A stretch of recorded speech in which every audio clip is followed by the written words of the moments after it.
Hello, everyone, and welcome back to This Day in History, our nightly look back at a specific day in history, where we take a look back at the events of a day, the historic context in which those events took place, and the historic ramifications of those events. As always, if you have not yet, please hit the subscribe button, the bell notification icon to be alerted anytime I post new content, and tell a friend. And without any further ado, This Day in History, May the 10th.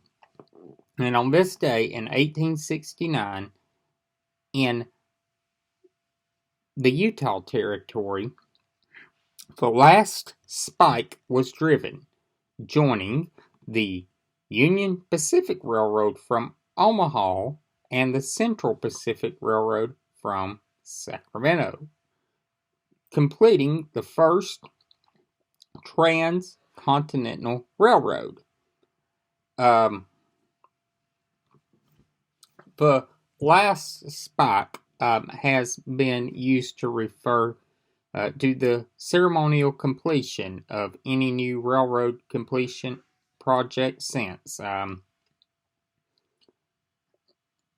And in particular, when you're talking about two origins of distance that have a common meeting point.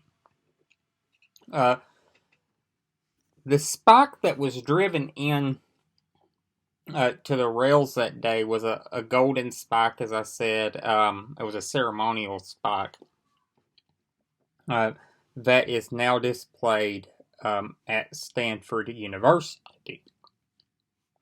And it's a very elaborate and beautiful spike. And the two trains that joined and met that day, it's the famous picture you've probably seen of the two trains. It's A.J. Russell's image of them meeting face to face with their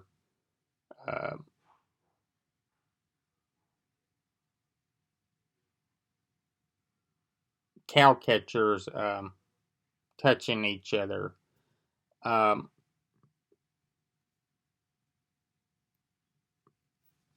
You and you have the two people clinking bottles together in the picture.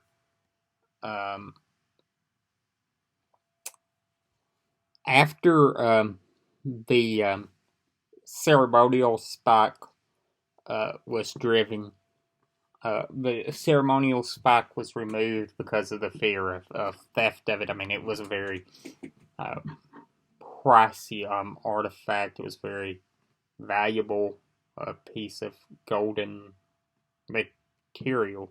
And then a regular spike was driven and tied off, and at exactly 12:47, the last spike was finally completed, tying the lines together.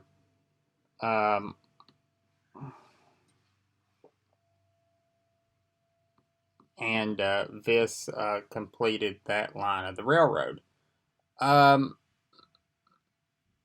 It should be noted, though, that it did not mark the formal completion of a seamless coast-to-coast rail network. Neither Sacramento nor Omaha are seaports. They're kind of landlocked areas. And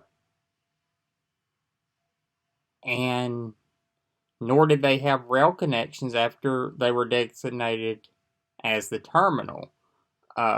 There were parts of the system where you had to cross rivers and bodies of water along the way that required passengers to get off the train and complete the trek by boat.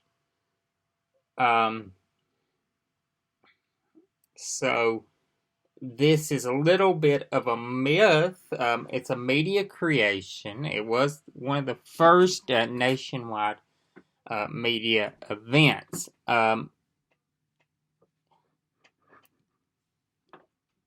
And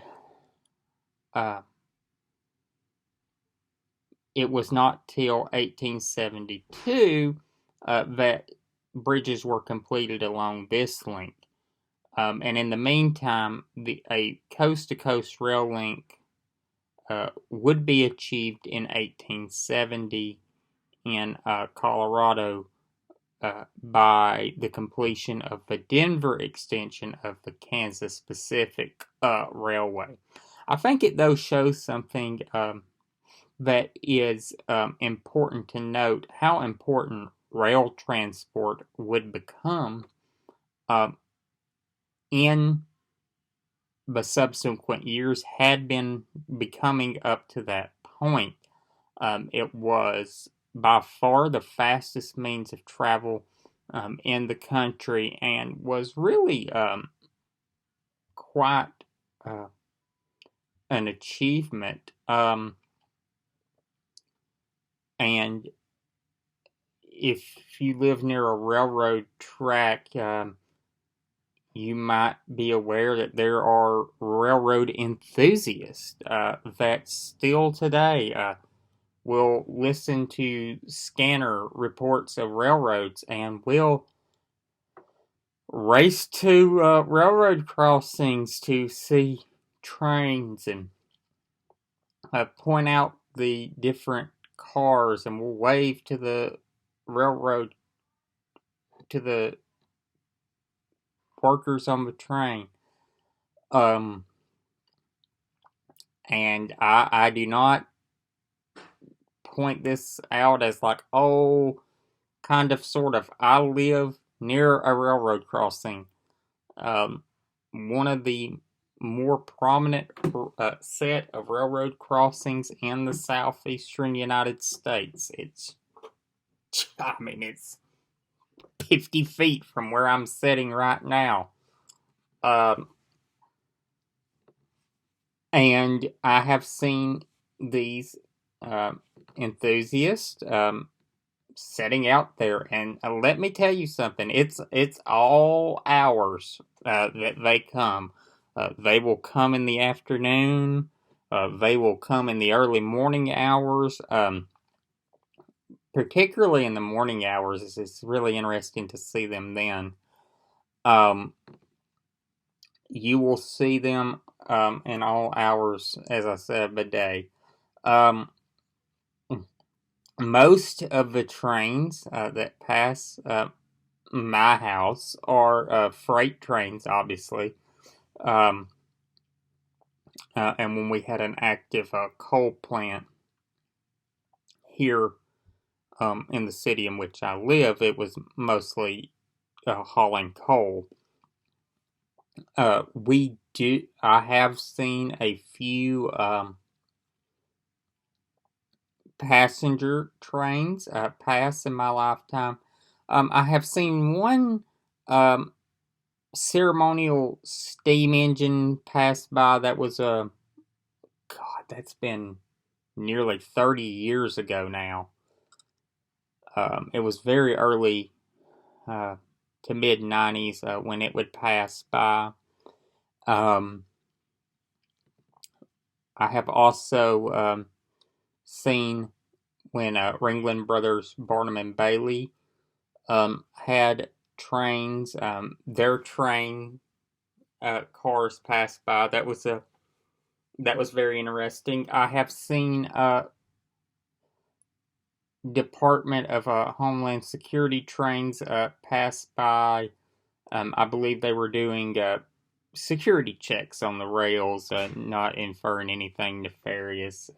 So conspiracy theorists out there don't get any ideas. I've also seen the little CSX trucks go up and down the tracks that have wheels on it that help maintain rail safety. Just a kind of an historic day. A little bit of a media creation, as I said, nothing wrong with that. This event has been honored in many ways. It was a postage stamp that recognized the 75th anniversary of it in 1944.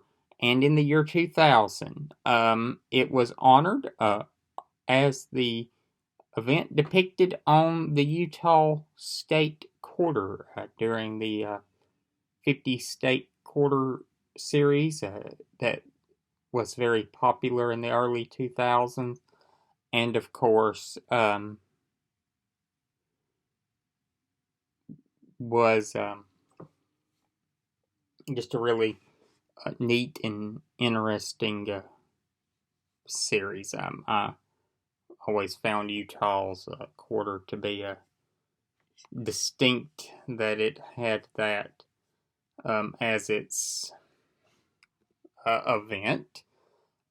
Utah obviously had many choices to choose from, and they chose that. So I thank you all for watching this evening. I hope you have a good day and a pleasant tomorrow, and I'll see you then.